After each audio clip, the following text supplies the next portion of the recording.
Okay students, आज जो topic हम डिस्कस करेंगे केमिकल बॉन्डिंग का, वो है कैसे कोई भी एटम कंबाइन कर रहा है। ठीक है, अगर मैं हाइड्रोजन हाइड्रोजन एटम की बात कर रहा हूँ और बोल रहा हूँ हाइड्रोजन एटम और हाइड्रोजन एटम कंबाइन करके H2 मॉलिक्यूल बन रहा है, तो how the atom are combine, how their orbital are combine.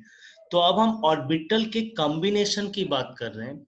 अब हम स्टूडेंट उस दौर पे पहुंच गए जहां हम पूरा जान पा रहे हैं कि कोई भी मॉलिक्यूल जब बन रहा है तो किस तरह से एटम के बीच में ओवरलैपिंग होता है।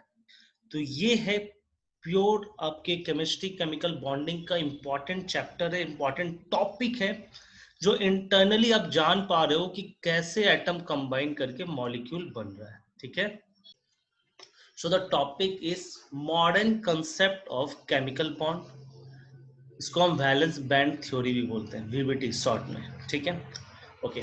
हमने modern concept of covalent bond क्यों बोला है यहाँ पर? Modern concept of covalent bond इसलिए बोला है स्टूडेंट्स, बिकॉज क्योंकि अभी आपने जितने भी लुईस डॉट स्ट्रक्चर सीखा है वो सारा Lewis dot structure covalent compound का ही सीखा है।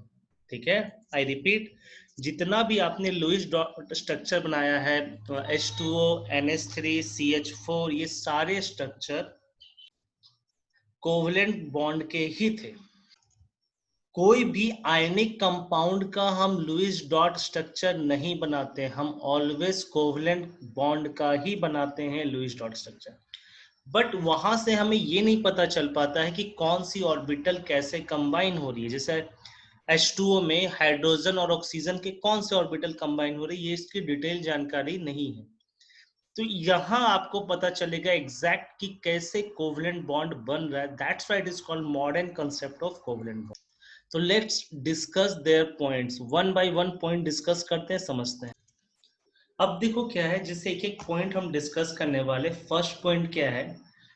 To form a covalent bond, two atoms must come closer to each other so that orbital of one overlap with other।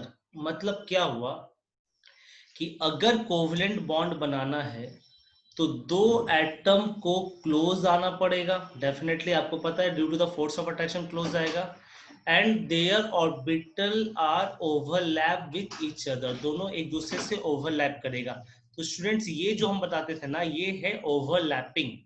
This is just the overlapping of orbital. तो अब आज हम ये देखेंगे कि ऑर्बिटल का ओवरलैपिंग कैसे हो रहा है। कैसे मतलब, देखो you know that there is S orbital spherical से, p ऑर्बिटल डंबल से, d ऑर्बिटल डबल डंबल से। तो ये जो ऑर्बिटल है वो कंबाइन कैसे कर रहे हैं, इसी चीज के बारे में हम पढ़ने वाले हैं। ठीक है, सेकेंड पॉइंट क्या है? Orbital having unpaired electron of anti spin overlap with each other. Very very important point. इसका मतलब क्या हुआ हम समझा रहे हैं आपको। ठीक है, देखो suppose that two atoms, one hydrogen atom and another hydrogen atom combine to form H2 molecule। तो अभी तक स्टूडेंट हम ऐसे ही लिख रहे थे ना, लेकिन अब इसमें और हम अंदर जाएंगे, एक स्टेप अंदर जाएंगे। ठीक है, कैसे समझते हैं? ये एक हाइड्रोजन एटम है जिसमें एक इलेक्ट्रॉन होगा। डेफिनेटली हाइड्रोजन एटम 1s1 होता है। एस ऑर्बिटल स्फेरिकल होता है, इसलिए मैंने स्फेरिकल बनाया। दूसरा एक हाइड्रोजन एटम होगा, इसमें भी एक इलेक्ट्रॉन होगा लेकिन अपोजिट स्पिन। ये ध्यान रखो, अपोजिट स्पिन है। अब दोनों कंबाइन करेगा स्टूडेंट, तो यहां पर दो इलेक्ट्रॉन आएंगे, यहां पर दो इलेक्ट्रॉन आए, दोनों अपोजिट स्पिन के। बात समझ में आया? तो ये जो फाइनल बना, मैं इसको फिर से बना रहा हूं, थोड़ा क्लियर होगा। ये एक इलेक्ट्रॉन और दो इलेक्ट्रॉन आए विथ अपोजिट स्पिन। तो इसी तरह कोई ऑर्बिटल कंबाइन होता है, उसके पास अनपेयर्ड इलेक्ट्रॉन होना मस्ट है, और जब कंबाइन करेगा तो they have opposite spin and then they will overlap with each other.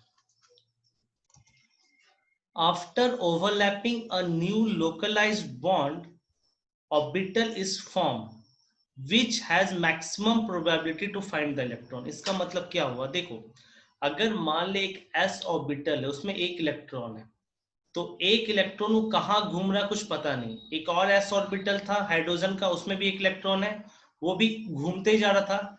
But when they combine to form the orbital, they are together. So when they are together, it is very easy, very maximum probability to find the electron after combining. तो जब ये combined होगा तो दोनों electron एक साथ मिलेगा, तो हमको दोनों को खोजने की प्रोबेबिलिटी बढ़ जाएगी, वो पता चल जाएगा कि कहां पर है दोनों का दोनों. फोर्थ पॉइंट क्या है ये समझते हैं. The covalent bond is formed due to the electrostatic attraction between radii and accumulated electron cloud by attractive between spin of the anti-spin electron. मतलब क्या कि बेटा देखो कोई भी कोवलेंट बॉन्ड बन रहा है, जैसे कि अभी मैंने हाइड्रोजन, इसी का एग्जांपल को लेके चलूंगा, इसके पास एक इलेक्ट्रॉन है, इसके पास भी एक इलेक्ट्रॉन है, तो दोनों अपोजिट स्पिन होने के कारण इसमें थोड़ा सा अट्रैक्शन होगा, दोनों के बीच में इलेक्ट्रोस्टैटिक अट्रैक्शन होगा. इलेक्ट्रोस्टैटिक कैसे होगा मैंने आपको बताया था, एक हाइड्रोजन का इलेक्ट्रॉन और दूसरे का प्रोटॉन न्यूक्लियस, और इसका इलेक्ट्रॉन इसके न्यूक्लियस के साथ इलेक्ट्रोस्टैटिक फोर्स ऑफ अट्रैक्शन देगा.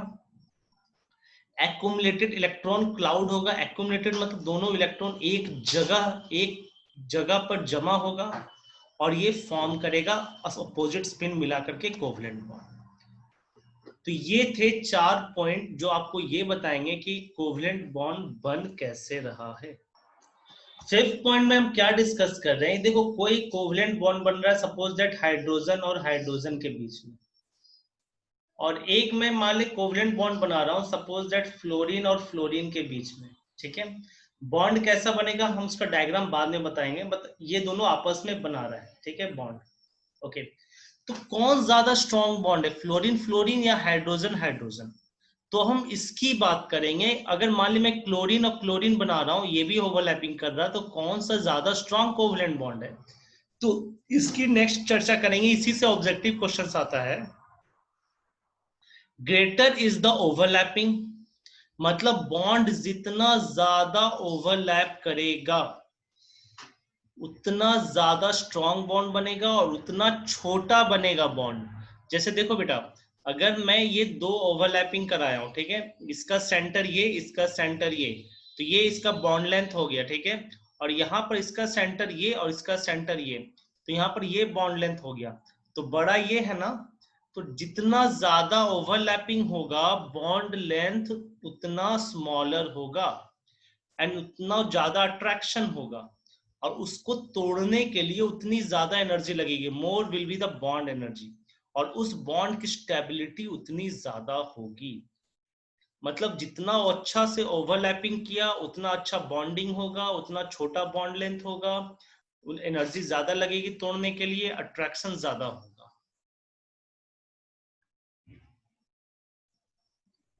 तो ये था फिफ्थ पॉइंट. ये पूरा कोवलेंट बॉन्ड बनाने के बाद कौन सा बॉन्ड स्ट्रांग होगा, कौन सा बॉन्ड वीक होगा, उसके बारे में इस पे क्वेश्चंस बहुत आते हैं, ऑब्जेक्टिव क्वेश्चंस.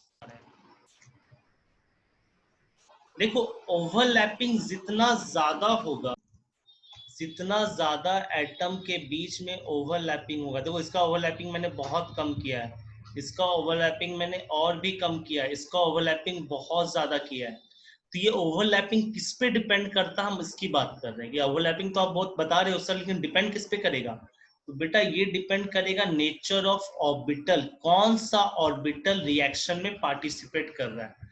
हाइड्रोजन का जैसे एस ऑर्बिटल है, फ्लोरीन का पी ऑर्बिटल है, तो कौन सा ऑर्बिटल है, the nature of orbital involve in overlapping and nature of overlapping, तो कौन सा ऑर्बिटल ओवरलैप कर रहा है उसी पर डिपेंड करता है कि ओवरलैपिंग ज्यादा होगा या कम होगा.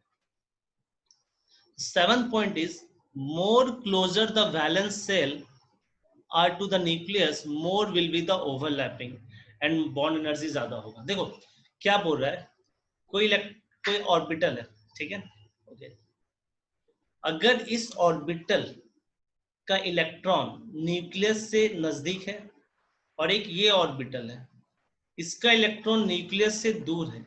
तो जब किसी एटम का इलेक्ट्रॉन, वैलेंस इलेक्ट्रॉन न्यूक्लियस से दूर होगा तो डेफिनेटली वो दोनों अच्छे से ओवरलैप नहीं करेगा। ठीक है, तो इस सर दूसरे के साथ ओवरलैप करने के लिए खुद का देखना पड़ता है क्या कि कितनी दूरी है। तो एग्जैक्टली जब दूसरे के साथ ओवरलैप करना है तो पहले खुद का तो देख लो कि इलेक्ट्रॉन न्यूक्लियस से दूर है या नजदीक है। अगर इलेक्ट्रॉन न्यूक्लियस से नजदीक है तो ये दोनों अच्छे से ओवरलैप करेगा, बेटर ओवरलैप करेगा। किस पे ओवरलैपिंग डिपेंड किया कि हर एटम का जो न्यूक्लियस होगा और जो आउटर मोस्ट इलेक्ट्रॉन होगा उस दोनों के बीच में डिस्टेंस कितना ज्यादा है। ज्यादा डिस्टेंस तो नहीं है, अगर ज्यादा डिस्टेंस नहीं है तो समझो दूसरे एटम के साथ अच्छे से ओवरलैपिंग करने वाला है। देखो 8 पॉइंट क्या है, जैसे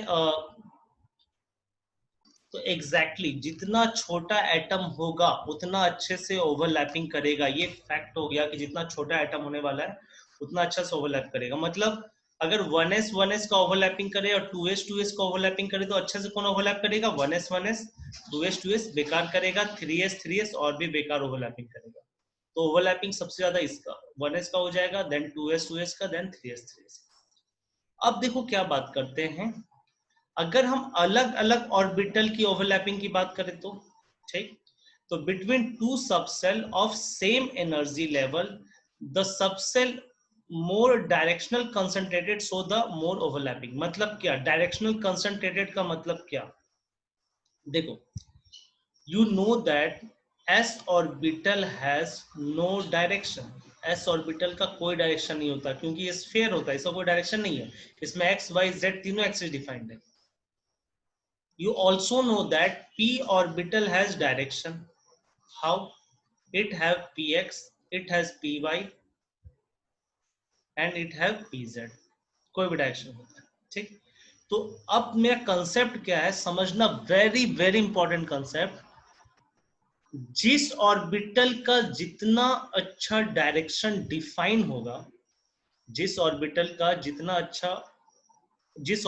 जितना अच्छा डायरेक्शन डिफाइन होगा उसकी ओवरलैपिंग उतनी अच्छी होने वाली है। उसकी ओवरलैपिंग उतनी अच्छी होने वाली का मतलब ये हुआ कि अगर मैं बोल रहा हूँ ये px ऑर्बिटल है और ये भी px ऑर्बिटल है तो दोनों का डायरेक्शन सेम है ना, तो इसकी ओवरलैपिंग बहुत ही स्टैंडर्ड होगी। अगर मैं बात कर रहा हूं एक s ऑर्बिटल है और ये भी s ऑर्बिटल है तो ना इसकी डायरेक्शन है ना इसकी डायरेक्शन है, तो इसकी ओवरलैपिंग होगी बट p से वीक होने वाली है। तो हमको ये देखना है बेटा कि जो दो ऑर्बिटल ओवरलैप कर रहा है तो उसमें से डायरेक्शंस कौन ज्यादा शो कर रहा है। तो देखो सबसे 2p दोनों pp ऑर्बिटल है तो दोनों के डायरेक्शंस हैं तो दोनों ही ओवरलैपिंग बहुत अच्छे से करेंगे। ठीक है, ओके। उसके बाद 2s और 2p में कम से कम p के पास तो है ना डायरेक्शन, s के पास नहीं है, चलो ठीक है, a के पास तो डायरेक्शन है।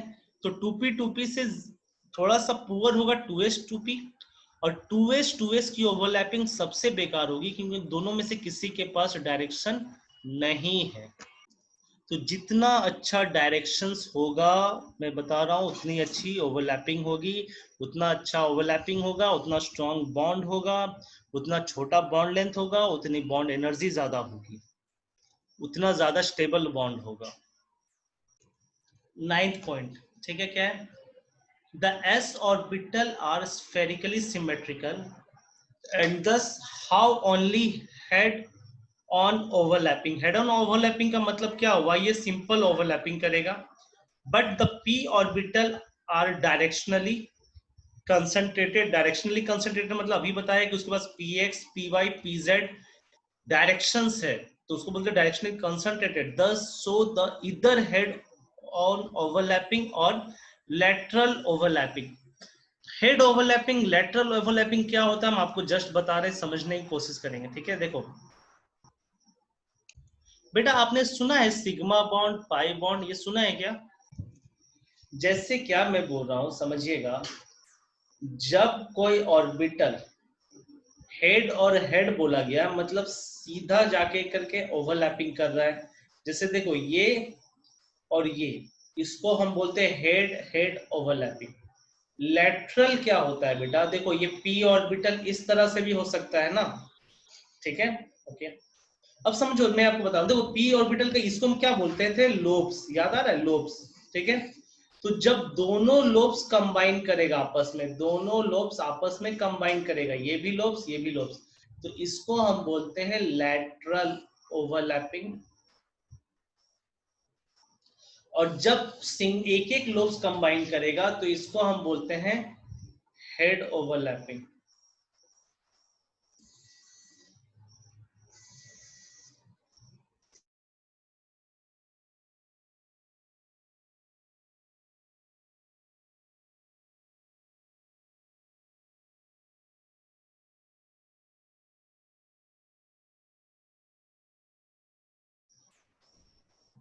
यहां तक समझ में आया बेटा सबको? कोई भी पॉइंट में डाउट है तो देख लो पहले, मैं को बैक कर रहा हूं, देखो कोई पॉइंट में डाउट है क्या। सारे पॉइंट पढ़ो एक बार कम से कम, बस पढ़ो, लिखना मत।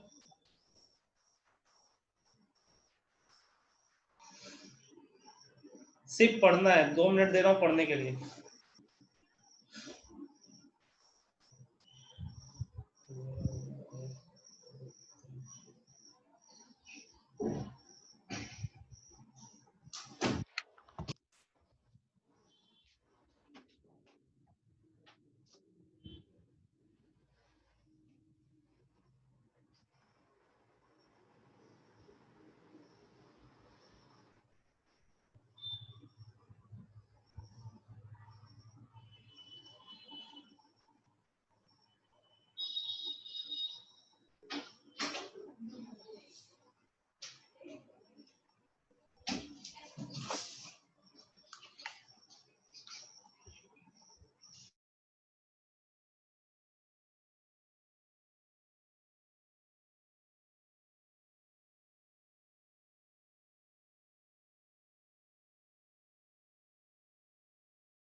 हाँ हाँ बेटा, एग्जैक्टली exactly।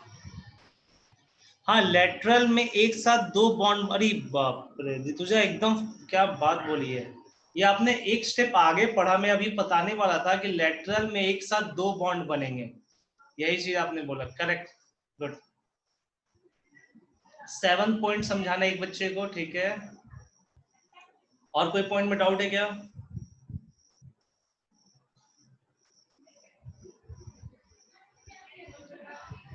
ओके, चलो 7 पॉइंट एक बार, हाँ चलो ठीक है। अरे बेटा देखो सुनो, मैं क्या बोल रहा हूँ, हाँ वही चीज मैं बोल रहा हूँ, सुनो आप, बस मैं थोड़ा थोड़ा बता रहा हूँ। मोड वैलेंस इलेक्ट्रॉन जितना नजदीक रहेगा न्यूक्लियस के, मतलब सिंपल है, अभी किसने, एक बच्चे ने नहीं बोला, बहुत आसान सा वर्ड बोला कि एटम जितना छोटा रहेगा ना वो उतना अच्छे से ओवरलैप करेगा, बात खत्म, जितना छोटा एटम उतना छोटा ओवरलैप, ठीक है। ओके, बाकी क्या है कि अगर ये 9th पॉइंट है ना, 9th पॉइंट अभी एंड नहीं हो रहा, 9th point is the beginning of next slide. अब बेटा हम लोग जो ऑर्बिटल कंबाइन कर रहे हैं ना, तो उसकी एनर्जी की बात कर रहे हैं, जिसको हम बोलते हैं एनर्जी लेवल डायग्राम, ठीक है, समझते हैं। देखो मैंने आपको स्टार्टिंग यहीं से किया था, केमिकल बॉन्डिंग, दो एटम आपस में नजदीक आ रहा है तो वो कंबाइन होते जा रहा है, फाइनली कंबाइन हो जाएगा, ठीक है। ओके, तो जैसे जैसे नजदीक आ रहा है ना बेटा, देखो ये है ना एक्स, देखो ध्यान दो, this is X axis, this is Y axis, this value is positive for the x, this value is negative for the x, upper is the positive for the y and lower is the negative for the y, ठीक है।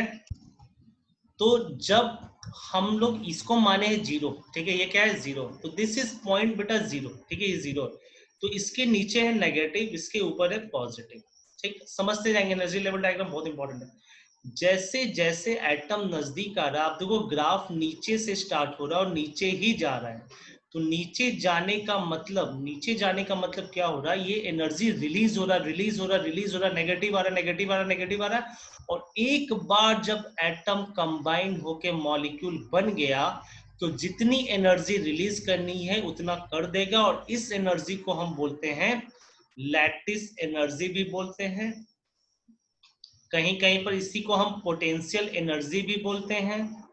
और इसकी value होती है negative -435.8 kilo joule. तो सबकी अपनी अपनी एनर्जी होगी, तो इसकी भी एनर्जी नेगेटिव एनर्जी है। ठीक है, अब क्या है बेटा कि देखो यहां तक तो समझ में आ गया। ये एटम, क्या समझना मेन क्या था कि एटम खुद ही नजदीक आ रहा था और कंबाइन कर रहा था, खुद ही नजदीक आया, कंबाइन किया, ओवरलैप किया और बॉन्ड बना दिया। और बॉन्ड बनाने के बाद ये इस तरह से इसकी एनर्जी सफिशिएंट अमाउंट में रिलीज हुई। अब देखो समझो क्या, अगर आप चाह रहे हो कि इस एटम को और स्ट्रॉन्ग ओवरलैपिंग हम करवाएं, अपनी यहां तक तो बाय इटसेल्फ हुआ, इसमें आपने कुछ नहीं किया, लेकिन आपको और इसको अंदर ही अंदर और ओवरलैप करना है, इधर से इधर, इधर से इधर। तो you have to provide the energy, you have to provide the energy. तो देखो यहां से अगर थोड़ा भी हम ओवरलैप करेंगे ना, एनर्जी फट सब पॉजिटिव आ जाएगा, फटाक सब पॉजिटिव चल जाएगा, मतलब यू आर सप्लाइंग एनर्जी। तो सप्लाइंग एनर्जी पॉजिटिव होता है, रिलीज एनर्जी नेगेटिव होता है, ये हमने आपको बताया था। तो देखो इसलिए क्या है कि अगर मान ली यहां से अगर हम आगे जाते हैं, तो ओवरलैपिंग स्ट्रॉन्ग करते हैं, मतलब ओवरलैपिंग और करते हैं, स्ट्रॉन्ग नहीं, ओवरलैपिंग कर रहे हैं और खुद कर हमको करना पड़ रहा है, क्योंकि हमें एनर्जी देना पड़ रहा है। तो इसलिए जो एनर्जी लगेगा, अब लगेगा तो लगेगा तो बेटा क्या होगा, पॉजिटिव होगा। तो इसलिए ग्राफ ऊपर चला जाता है। अब बेटा हम ओवरलैपिंग ऑफ ऑर्बिटल के बारे में बात कर रहे हैं, कैसे ऑर्बिटल ओवरलैप कर रहा है, कैसे ओवरलैप कर रहा है, सिग्मा बॉन्ड बन रहा है, कैसे पाई बॉन्ड बन रहा है, इसकी हम बात करने वाले हैं। ठीक है, ध्यान देते हैं। When two atoms come closer to each other, there is a overlapping of orbital. The orbital may be positive, negative, or zero, depending upon the property of overlapping of atomic orbital. ये positive negative zero क्या मैं बता रहा हूँ आपको, the various arrangement of s and p orbital resulting in positive, negative and zero overlapping are predicting as the figure below. देखो क्या है, अगर ऑर्बिटल पॉजिटिव का मतलब क्या हो रहा है ये समझना प्लीज। पॉजिटिव का मतलब यहाँ प्रोटॉन और इलेक्ट्रॉन, न्यूट्रॉन, न्यूट्रॉन तो है ही नहीं, प्रोटॉन से मतलब नहीं है, नेगेटिव में इलेक्ट्रॉन से मतलब नहीं है, पहले दिमाग में ये सेट करो।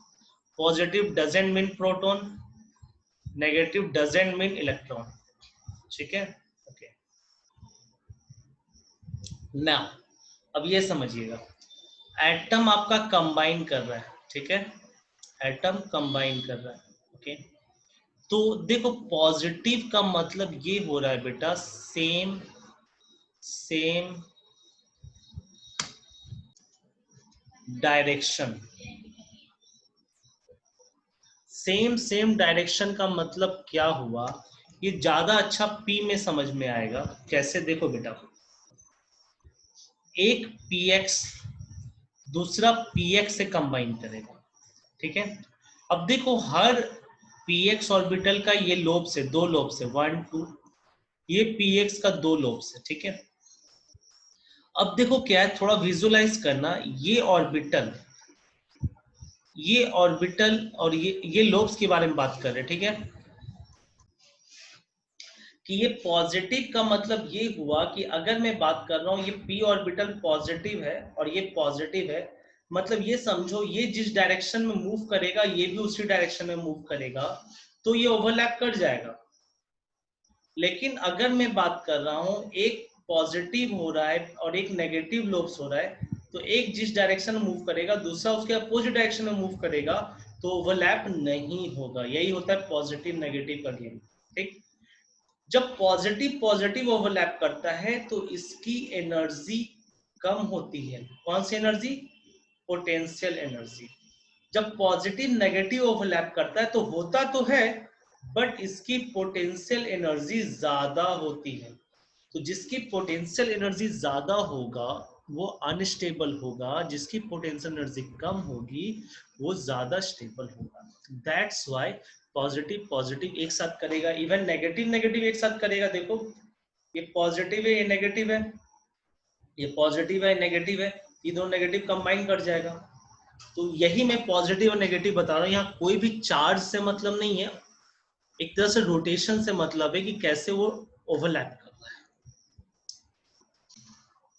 अब इसके बाद हमें ये समझना है कि कब सिग्मा बॉन्ड बनेगा, कब पाई बॉन्ड बनेगा। बेटा देखो क्या है, कोवलेंट बॉन्ड, कोवलेंट बॉन्ड में जब ओवरलैपिंग होता है, जब भी ओवरलैपिंग होगा तो दो ही टाइप का बॉन्ड बनेगा, एक होगा सिग्मा बॉन्ड और एक होगा पाई बॉन्ड। सिग्मा को हम इस तरह से दिखाते हैं और पाई को इस तरह से दिखाते हैं। सिग्मा बॉन्ड कब होगा, जब side by side, side by side overlapping करेगा। देखो ये साइड बाय साइड ओवरलैपिंग करेगा तो सिग्मा बॉन्ड बनेगा। देखो साइड बाय, ये देखो ध्यान दो एक सेकेंड, ये पॉजिटिव पॉजिटिव के साथ ओवरलैप किया तो सिग्मा बॉन्ड बना। पॉजिटिव नेगेटिव ओवरलैपिंग नहीं होता है, नेगेटिव पॉजिटिव ओवरलैपिंग नहीं होता है, ठीक है, नेगेटिव ओवरलैपिंग दिखा रहा है। लेकिन कब, जब पॉजिटिव पॉजिटिव ओवरलैपिंग करेगा तो सिग्मा बॉन्ड बनेगा। देखो पॉजिटिव पॉजिटिव, एक पी ऑर्बिटल एक एस ऑर्बिटल ओवरलैप किया, तो जब साइड वाइज ओवरलैप करेगा तो सिग्मा बॉन्ड बनेगा, ठीक है, ओके। जैसे देखो एस ऑर्बिटल आपका ओवरलैप कर रहा है। और हम आपको एक ट्रिक भी बता देते हैं बहुत आसान, कि बहुत बार आपसे पूछा जाएगा कि बताओ कौन सिग्मा बॉन्ड है कौन पाई बॉन्ड है। तो क्या समझना है, देखो S orbital always form sigma bond. याद रखना एस ऑर्बिटल चाहे एस एस बने, एस पी बने, एस डी बने, कुछ भी बने, ये हमेशा सिग्मा बॉन्ड ही बनाएगा। एस किसी के साथ भी मिल जाएगा, सिग्मा बॉन्ड ही बनेगा, ठीक है, ओके। तो यहाँ पर बेटा मैंने देखो एस और एस की ओवरलैपिंग की बात की है, एक एस ऑर्बिटल दूसरे एस ऑर्बिटल से मिल रहा है। एक एस और पी की बात की है, ये भी सिग्मा बन जाएगा। और पी और पी की बात की है, लेकिन मैंने यहाँ पर आप लिखने के समय ये लिख देना, ये पी एक्स और पी एक्स, ठीक है, ओके। तो ये ओवरलैपिंग हो रहा है। एक चीज और देखो, मैं आपको ओवरलैपिंग एक और क्या करा रहा हूँ, ये पी एक्स ऑर्बिटल है एक्स डायरेक्शन में, और ये पी वाई ऑर्बिटल है वाई डायरेक्शन में, पॉजिटिव नेगेटिव पॉजिटिव नेगेटिव, इसकी ओवरलैपिंग नहीं होगी। मैं आपको पहले बता दिया, जिसकी डायरेक्शन सेम होगी उसी की ओवरलैपिंग होगी। मतलब सर, मतलब पी एक्स के साथ, पी वाई के साथ, पी जेड के साथ, समझ में आया? तो ओवरलैपिंग होगा तभी सिग्मा बॉन्ड बनेगा। This is all sigma bond, sigma bond, sigma bond. सुनो क्या, जितना भी सिग्मा बॉन्ड बन रहा है, जितना भी सिग्मा बॉन्ड बन रहा है, all are single bond, all are single bond, कोई भी डबल बॉन्ड या ट्रिपल बॉन्ड नहीं है। Sigma bond is always single bond. तो अभी तक जो सिंगल बॉन्ड बोल रहे थे, इसको अगर आपने बोला कि it is a sigma bond, तो यू वेल नोन केमिस्ट्री में गिनती आएगी आपकी, कि अगर आप बोल रहे हो कि सिग्मा बॉन्ड, सिंगल बॉन्ड की जगह सिग्मा बॉन्ड बोल रहे हो, तो इसको बोलेंगे आपको केमिस्ट्री आ रही है। नेक्स्ट बात करते हैं पाई बॉन्ड। देखो पाई बॉन्ड क्या है, साइड वाइज ओवरलैपिंग होगा। देखो जैसे ये एक ऑर्बिटल है प्लस माइनस, ये है प्लस माइनस, ठीक है। मान लेते हैं ये पी वाई है तो ये भी पी वाई होगा, ठीक है। दोनों पी वाई ऑर्बिटल है आपके, ओके। तो ये दोनों आपको साइड वाइज साइड ओवरलैप कर रहे हैं, इसको हम बोलते हैं साइड वाइज ओवरलैप या लेटरल ओवरलैप, ठीक है। तो ये पॉजिटिव पॉजिटिव एक साथ आ जाएगा, नेगेटिव नेगेटिव एक साथ आ जाएगा। अब देखो बेटा क्या है, ये जो है ना, दोनों जो ज्वाइंट है ना, ये टूट जाएगा। पॉजिटिव ऊपर चला जाएगा, नेगेटिव नीचे चला आएगा, और ये टूट जाएगा और ये अलग हो जाएगा। तो हम इसको बोलेंगे पाई बॉन्ड, ये होता है पाई बॉन्ड। अब हम पाई बॉन्ड को इसी तरह दिखाएंगे, ठीक है, पाई बॉन्ड को हम इसी तरह दिखाएंगे कि ऊपर एक नीचे। अब मैं कुछ ओवरलैपिंग की बात कर रहा हूँ, ठीक। देखिए पी एक्स ओवरलैप किया,